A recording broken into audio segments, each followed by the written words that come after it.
Today, I was asked to present a little bit about the situation in Argentina. I wasn't here last week, so I might overlap with whatever presentation y'all received last week regarding Argentina, but I did want to touch again on some of the basics of the situation in case there's any new people and whatnot. Um, Definitely get into a discussion of the role of like union leaderships and what do socialists need to do and working class organizations need to do to construct an effective fight against the far right.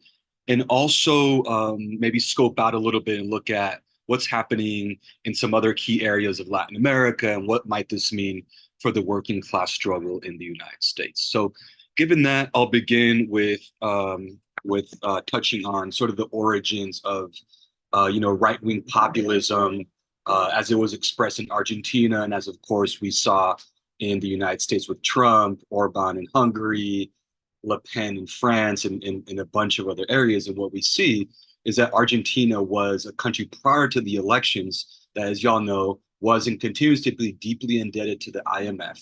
In fact, it's the country that I believe is the one that is most heavily indebted to the International Monetary Fund on a world scale, and that historically Malay isn't the first one to do this, but that the bourgeois governments in power do have a history of placing that crisis of the debt, which they incurred through their policies, on the backs of working class people. And that what Malay is doing is really intensifying that process in a way that has been pretty catastrophic for the living standards of working class people in Argentina.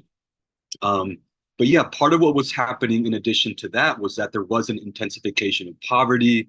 Um, there was a situation of stagflation where the economy was sort of like stuck and inflation was increasing. Argentinians were finding it hard to eat, to pay rent, to pay for transport, et cetera, et cetera. Argentinians love steak and they were just finding it very difficult, for example, to buy the meat that they love to utilize for their events and soccer games and family get-togethers.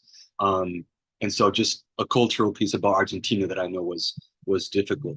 Um, but on a slightly more serious note, Argentina, like large chunks of the semi-colonial world, are also facing the brunt of the climate crisis. And so over the last couple of years, on top of like the the intense economic situation, there was also a very intense drought in 2019 and a series of heat waves, which severely damaged the agricultural output of Argentina.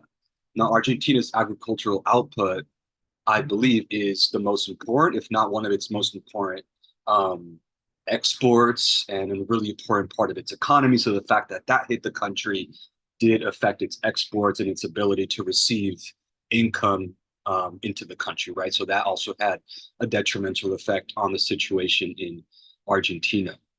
On top of that, there were some important social struggles, which I'm sure y'all also heard about, like the struggle to gain the right to abortion in Argentina, which mobilized hundreds of thousands of people. Right, there was that really important mobilization that surrounded the Congress while the legislators were deciding whether or not to grant the right to abortion. They won it, and of course, the right wing hasn't stopped to try to take away that right. And we know that Milei, on top of being a climate change denier, is also against reproductive rights and is somebody who was looking to roll that back in Argentina, right? So on top of the struggle against neoliberal budget cuts and repression against social movements, there's also this ongoing fight to keep reproductive rights as a priority for the social movements.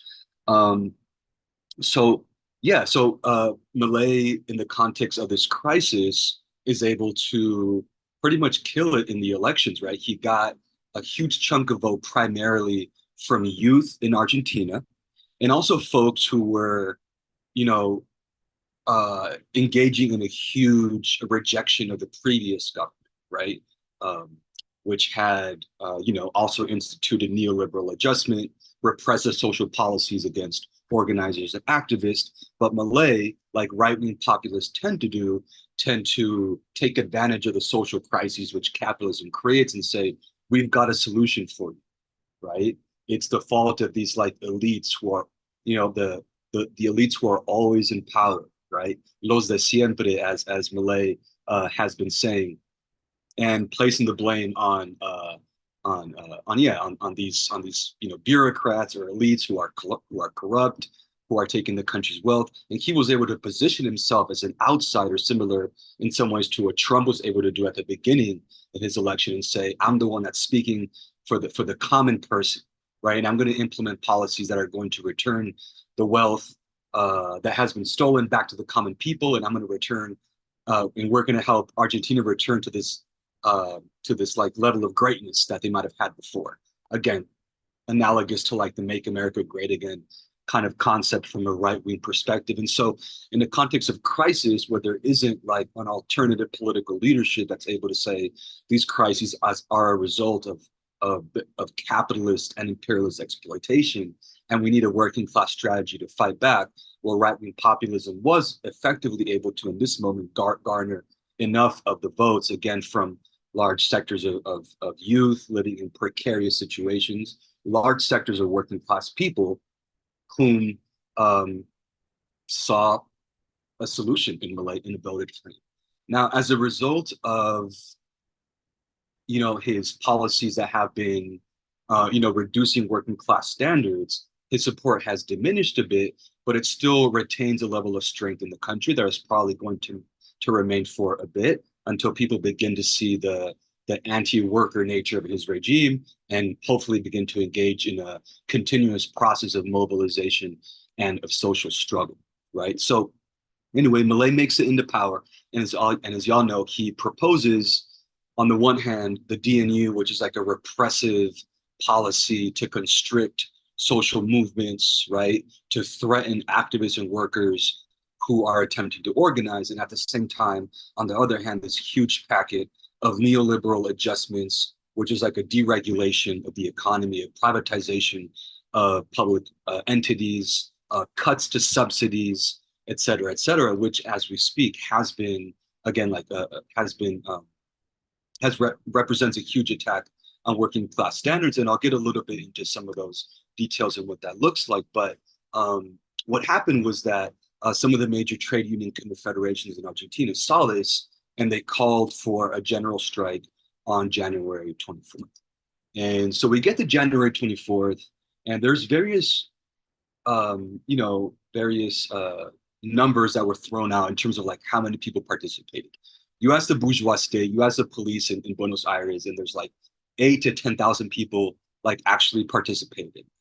And then there's other numbers that go up until 600,000 in Buenos Aires, but the best numbers I've seen are that around about 1.5 million or so people participated in this strike or mobilization across the country in Argentina. So an important response, right, to the fact that there is this huge political and economic attack on working class standards, important that that happened and that the leadership's moved in doing so, probably facing pressure from the ranks to do so, right?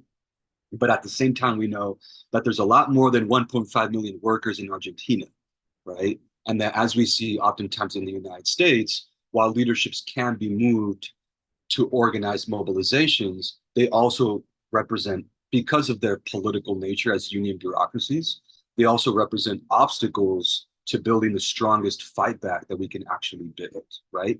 So as some of the articles discussed that y'all shared, there was a lack of like deep organizing and mobilization of working class people to participate, right? And so yes, 1.5 million people participated, but many more people could have participated. More sectors of labor could have joined in, right? An important factor is that there were these like independent rank and file working class left-wing organizations that did make an important showing, particularly in Argentina, right? So there were organizations of unemployed folks, of precarious youth, of unionized labor sectors who were able to unite in various coalitions, like for example the Frente, I'm kind of missing the acronym in English, but the left-wing electoral front that our comrades in Argentina are a part of, along with the left voice comrades in Argentina, the Fit Youth, thank you very much, who were able to organize a visible and large contingent of various sectors of labor and left-wing folks who found it important to participate in the mobilization, but have also been calling correctly for an ongoing plan of struggle and of mobilizations.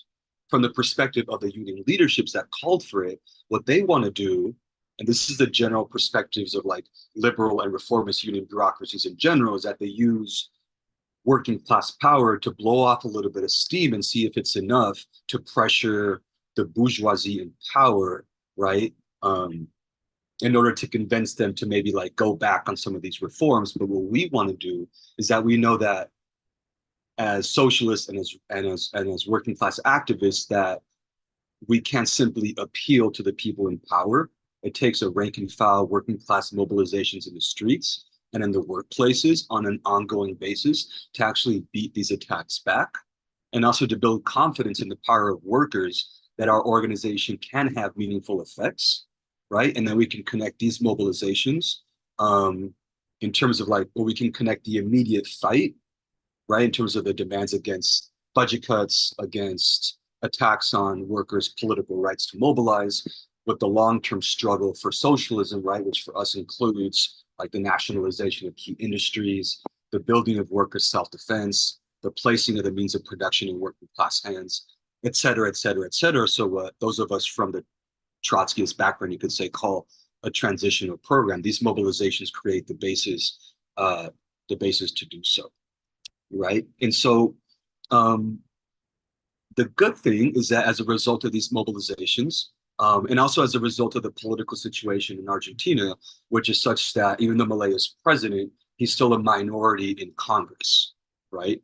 But the omnibus bill, which had this whole package of budget cuts for Argentina, has actually been rejected at the moment. Now, that doesn't mean that there haven't been like that there hasn't been neoliberal austerity in Argentina, because since Milei made it into power, there has been an intensification in neoliberal adjustments across the country that include, amongst a number of things, a huge increase in the cost of transportation. Right. So, for example, in Buenos Aires, where thousands of people make it into the city every day, the cost of transportation has gone up dramatically, and which is eating into working class people's wages and checks, right? In addition to people's access to medicine, it's also gone up dramatically, right? Argentina does have like a private medical system, but there were a level of regulations and subsidies which kept some of those prices maybe somewhat manageable for a sector of the population. And as a result of Milei's adjustments, those costs have skyrocketed, right? In addition to food prices, because since Milei came into power, some of the subsidies that were in place before to try to keep prices sort of controlled have disappeared. And so an expression of how living conditions have changed pretty dramatically is that consumption is down 20% since Milei made it into power, right? So people are simply like eating, buying, and doing less since he came into power because of the fact that the living standards are being attacked. Now, the latest economic outlook in Argentina is that the Argentinian state recently reported that it had made more than it had spent. Right, so there was a surplus. Now we haven't seen that in a long time, but where did that come from? A good reason that that's happening at the moment, there's a surplus in state finances, is because of these budget cuts, right? So again, who is financing that state surplus but working class peoples whose living standards are being attacked, right? So that the capitalist class can retain its privileges and its power, right? So that's a little bit on what happened on January 24th. And we do know that there were also like international examples of solidarity in Europe, here in the United States. Some of our comrades went up to New York City to meet with Left Voice comrades in organizing a mobilization in front of the Argentinian embassy in that city, in New York City. Um, and we know that, of course, the struggle has to continue, and that the ranks in Argentina are calling on the union leaderships to actually build a plan of action to continue the mobilizations against the ongoing cuts against working class people in Argentina, and also against the political attacks against working class people, which we know is a feature of these right-wing populist states across the world, right? And so to touch a little bit on like, well, what does this mean in terms of fighting the far right?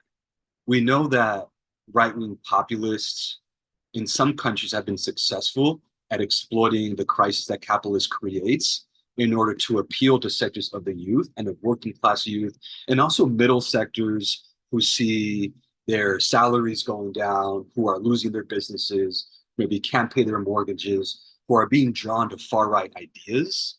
Again, because there's this lack of of a left wing political alternative that can speak to those crises and offer a concrete plan of action.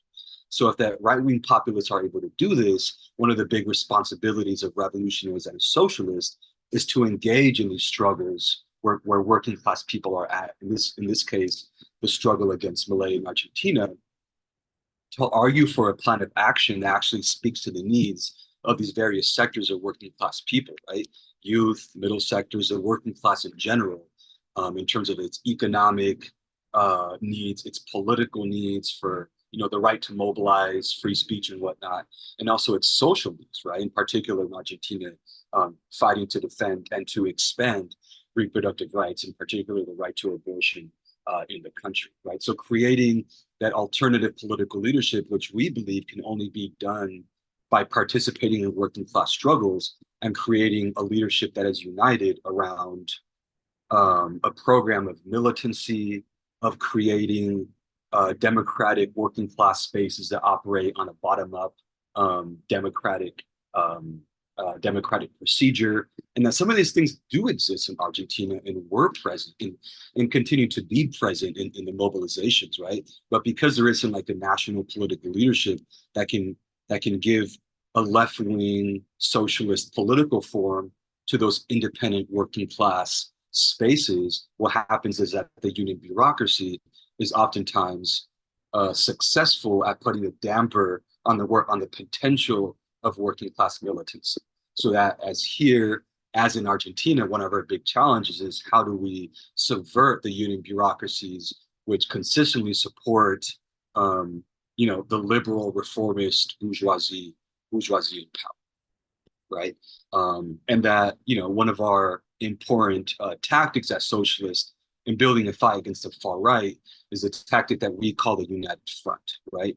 Where left-wing revolutionaries unite, again, around a common program of action, where we unite with reformist forces, right? Not because we're going to be conceding to reformism's methods or ideas of pressuring the people in power, but that by uniting with mass reformist organizations like union bureaucracies or the reformist leaderships of social movements, we actually get to be in the same political spaces with the working class people who are members of those organizations. And it provides us with an opportunity to subvert the power of reformism by arguing for our politics and for our methods. And that's a necessary thing to build in Argentina, as it is in Hungary, as it is in the United States, where we are also facing an emboldening right wing that it looks like it's likely, or at least probable, is going to gain federal power again with Trump 2.0. And I think that, a probable Trump leadership here, just to bring it to the US a little bit, would be different in the sense that you have a right wing that is emboldened because they have been successful over the last 4 years, right? Not only have they overturned Roe v. Wade, but they've also intensified their attacks on trans youth and on the trans community in general across the country, right? They continue to attack the right to abortion even after overthrowing Roe v. Wade. There's these like these draconian policies towards immigrants in Texas, right, which is causing this intense confrontation between federal forces and state forces in Texas, right? And what do we see the liberals doing in power, right? Biden and the people who support him is simply conceding more and more to the far right, so that we know that there's no salvation to be had in placing any kind of faith in the Biden regime, that they can represent any kind of solution or defense against the far right. And so who does it fall on to build a movement against the threats of the far right? Well, that's the working class itself.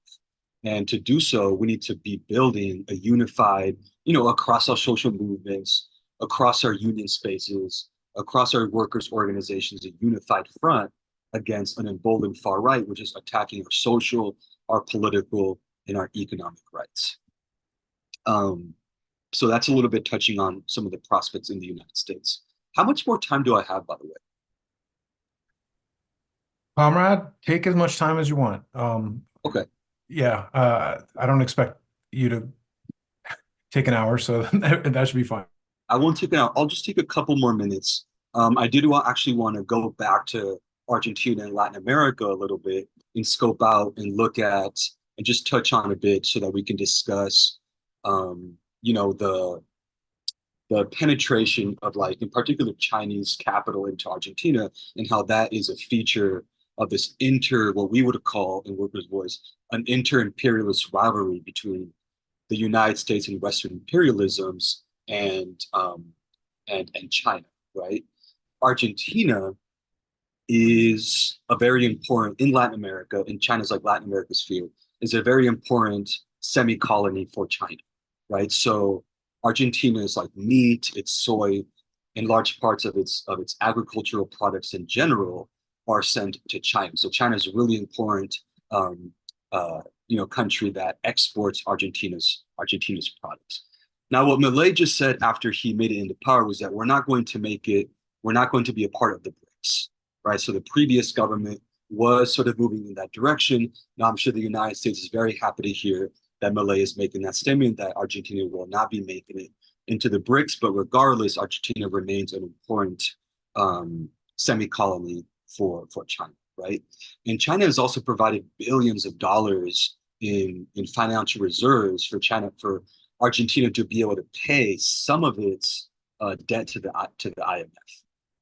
Now, some of that is being retracted by China, given the fact that Malay is like using this like rhetoric against China, calling them crazy communists, this and that, as of course he has to do it since he's a right-wing populist. But at the end of the day, while like the relationship between China and Argentina might deaccelerate a little bit, it's not going to change the fundamental relationship that that Chinese imperialism is penetrating um, in a far deeper way in Argentina over the last, and that's been intensifying over the last couple of years. I'm sure y'all read about the recent struggle that happened over the last year or so in a southern region in Argentina called Jujuy, right, where the government proposed to take a large swath of indigenous land in that region and to give it to, in particular, Chinese mining interests, a Chinese lithium mine, right, which wanted to extract what people are calling white gold.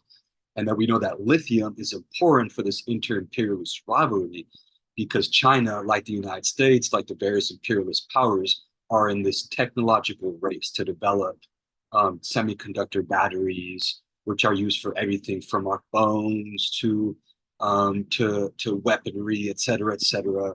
And that gaining access to that mineral increases the capacity of these imperialist powers um, to um, to continue to develop their technological capabilities in this inter-imperialist rivalry. And I'm happy to see that we agree with the fact that China is imperialist and there is this, you know, intensified rivalry between both countries.